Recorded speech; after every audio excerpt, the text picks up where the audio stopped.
Eita, que alegria! Vamos ficar num astral legal aí para a gente fazer daqui a pouco a nossa aula de recuperação.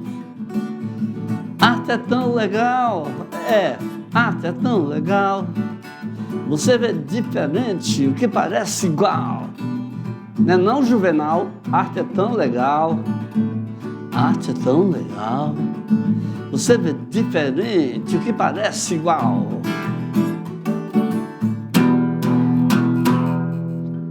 É o cara.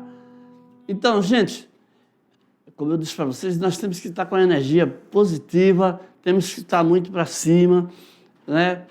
Um tropeço todo mundo tem, porque você ficar de recuperação numa disciplina que está tão assim, tão easy, tão, né, relax, tão fácil, né? Mas chega de bababá, vamos aqui para a nossa aula. Então, vou colocar meu violão ali no cantinho dele, tá? Para a gente fazer a nossa revisão da unidade 1. E aí, gente, eu sei que dessa vez não vai ter furo não, né?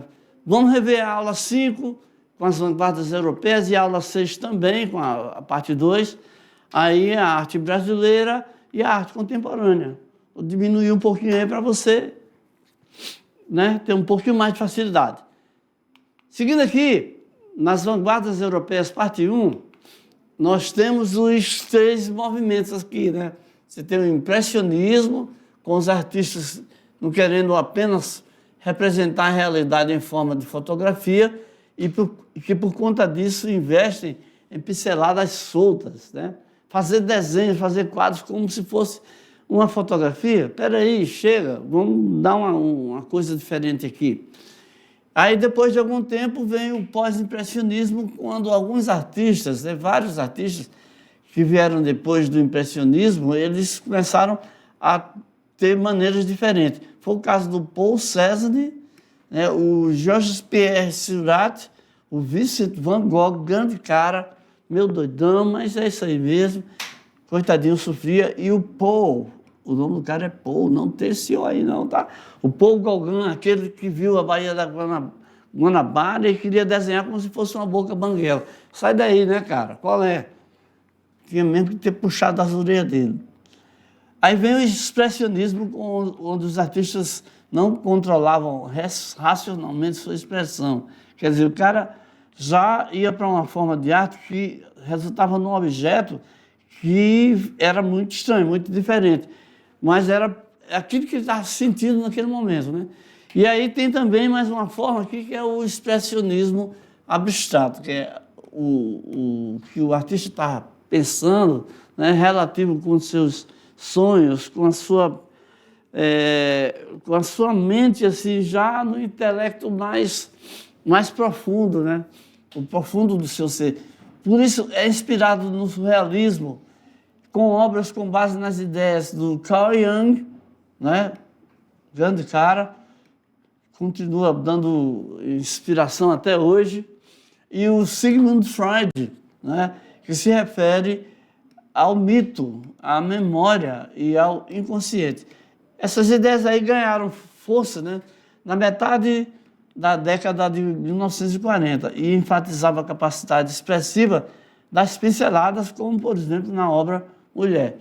E aqui nós estamos vendo também uma ilustração aí, né, faixas ritmadas e círculo no espaço, 2, né?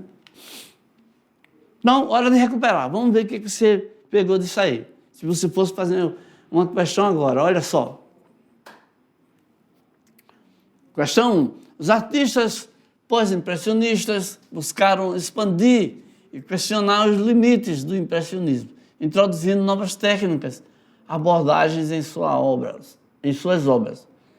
Entre as características do pós-impressionismo, podemos citar, aqui está fácil, né? Porque tem as características aí, você já vai só se ligar nas paradas. Então, você tem uso exclusivo de cores primárias e a rejeição de qualquer mistura de tons, representação realista detalhada e cenas históricas. Lembra que eu falei que você é que tem que ler, tá? Vou dar uma colher de chá só nessa primeira aqui.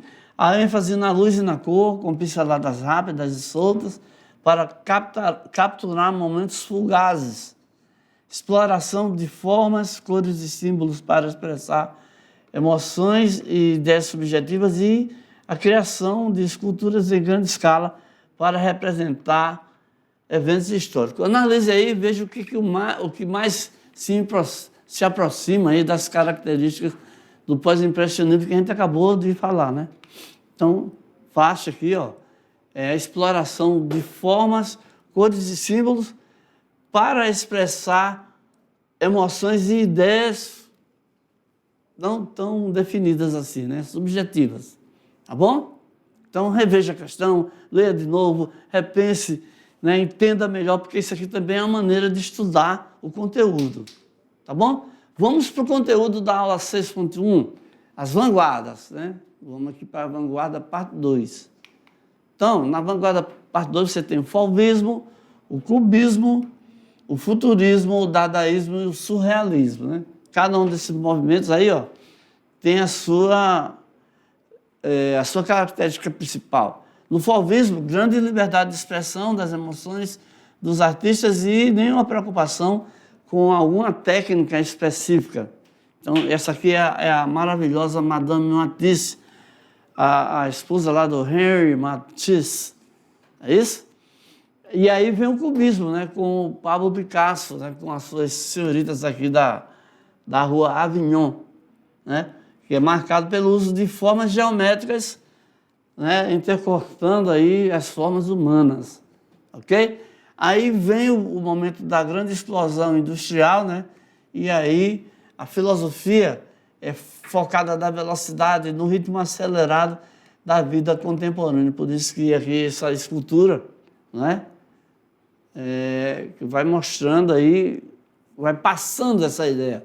E o dadaísmo é o desencanto, os artistas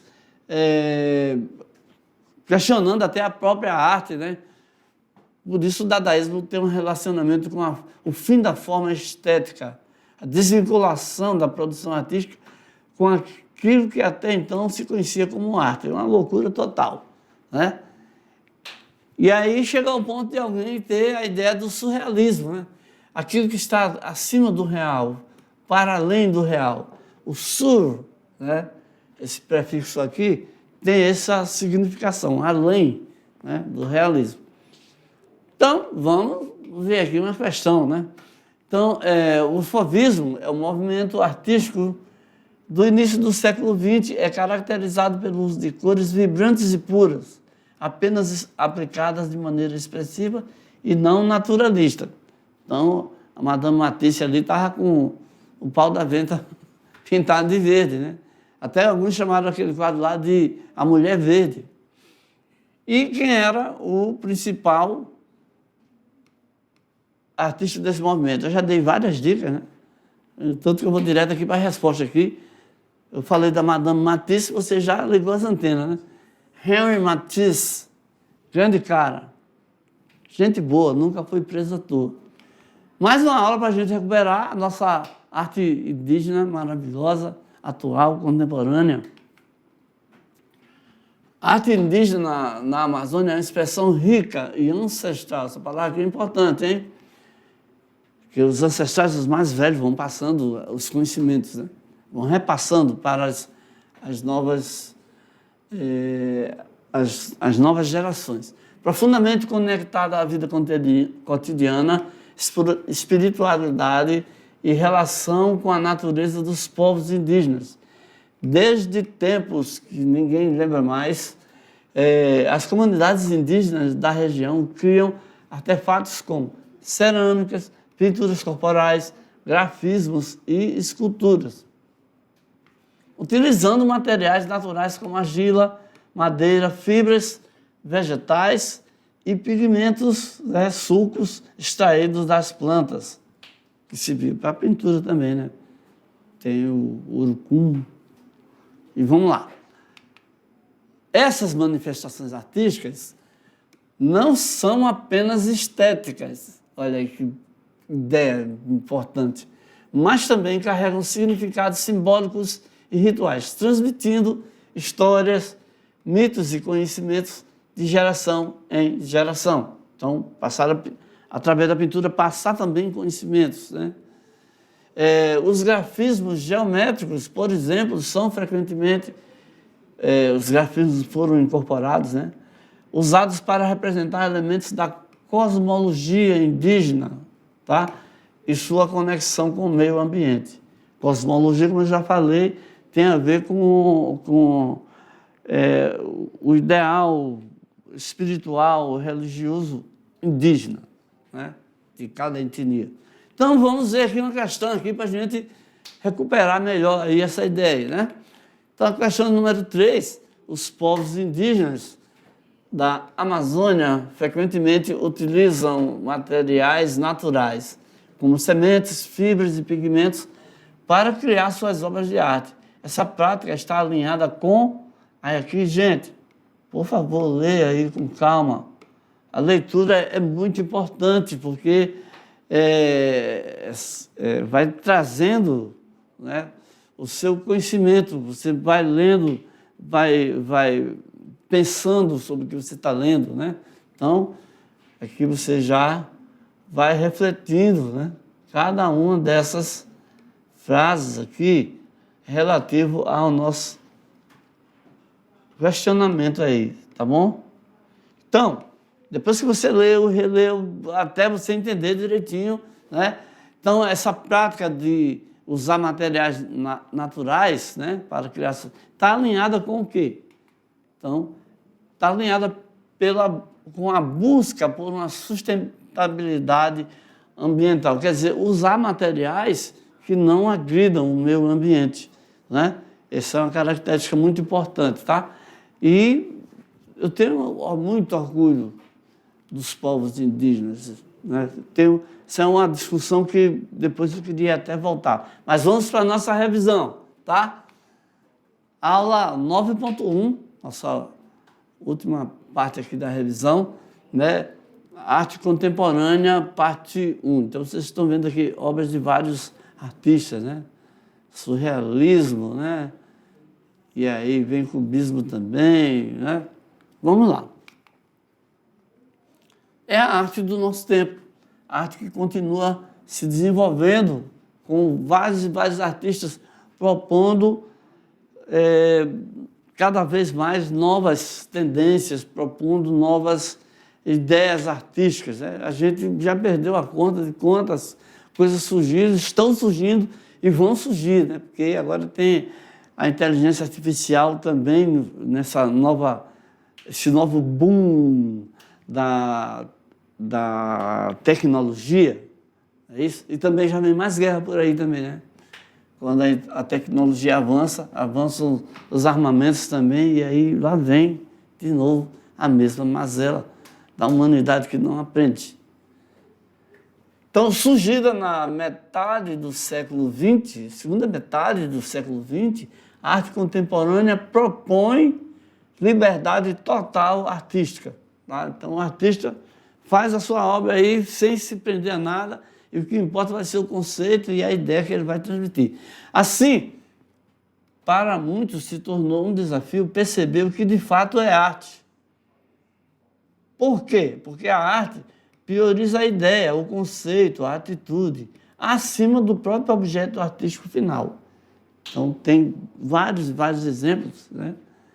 O famoso urinol lá, que o Michel Duchamp colocou de uma maneira diferente, e aí discussão, né? Porque ele propôs um novo conceito, um novo uso, um novo entendimento. Mas vamos seguir aqui. O objetivo final é produzir arte, ao mesmo tempo refletir sobre ela. Então, eu quis provocar uma discussão, né? Uma reflexão, e chamar a atenção para a sua própria arte, né? O cara vai agir à toa. Então, trouxe valores para a constituição de uma nova mentalidade. Claro que sim. Então, vamos ver mais um pouquinho aqui de alguns exemplos. Teve a pop art, a arte popular, que ela prioriza a documentação de fetiches e símbolos da civilização de consumo. Então, como símbolo disso aqui, você tem aqui, ó, essa primeiro, aqui é uma grande artista, ficou muito famosa, teve se me perguntarem, eu nego, mas dizem que ela teve um romance lá com o presidente, né? e no aniversário dele, né, e tal. Era uma atriz, era um símbolo, né, sexual, desejado, procurado por muitos, era um fetiche, entendeu? Era um símbolo do consumo visual. Então, temos aí essa bem explicada aqui, bem esmiuçada. Eu sou modesto, que é uma coisa, né? Aí vem a arte ótica, né? Uma pesquisa, um estudo propondo produzir efeitos visuais de relevo, profundidade ou movimento a partir de linhas e cores planas e estáticas. Quer dizer, os artistas vão apresentando suas ideias novas, diferentes, né? Na verdade, você olhando detalhadamente, você começa a perceber movimentos nessas linhas que estão paradas aí, né? Às vezes até os olhos doem, porque você começa a se absorver e aí começa a entrar numa coisa que mexe com os seus sentidos, com o sentido óptico. Por último aqui, eu quero falar da arte povera, que é uma arte surgida na Itália na década de 60 e significa literalmente arte pobre.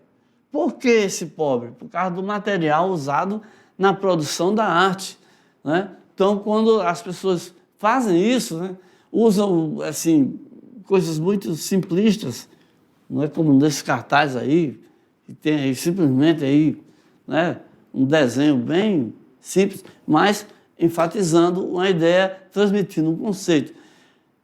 Também temos aqui um exemplo maravilhoso que um grande artista carnavalesco, o Joãozinho 30, que ele, no carnaval, utilizou materiais totalmente recicláveis para fazer a apresentação da escola de samba. Não é isso? Então, com isso aí, nós vamos ver aqui uma atividade para a gente refletir melhor, ver se você está firme mesmo aí na recuperação dessas ideias, tá? Vamos verificar suas dúvidas? Simbora. É nóis. Olha aqui, ó, sobre a op art, a arte ótica. Ótico tem a ver com, vai mexer com seus olhos, tá? Se cuida. É um movimento artístico que surgiu nos anos 60, caracteriza-se por criar efeitos visuais que dão a ilusão de movimento, vibração ou deformação. Tá vendo aí? Essas duas zebras brincando aí, né? Os artistas da op art utilizam padrões geométricos, contrastes de cores e outras técnicas visuais para enganar os olhos do observador, como a gente está vendo aí nessas zebras, tá bom? Então vamos lá, não se deixe olhar muito tempo não, vamos aqui para a questão. Qual dos seguintes artistas é mais conhecido por suas contribuições ao movimento op art? Então, Picasso, né? O Jackson Pollock, o Victor Vasarely e o Claude Monet e o Salvador Dalí. Nossa, então, de acordo com a gente já estudou em outras aulas, a gente chega aqui no Victor, inclusive, que foi o que apresentou ali aquelas zebras. Se você prestou atenção, hein? A dica estava lá, hein? Falou? Valeu? Então, gente, agora a gente chega ao final da nossa aula. Boa prova de recuperação. Por favor, dessa vez agora, vá firme, vá certo, né? Valeu? Boa sorte!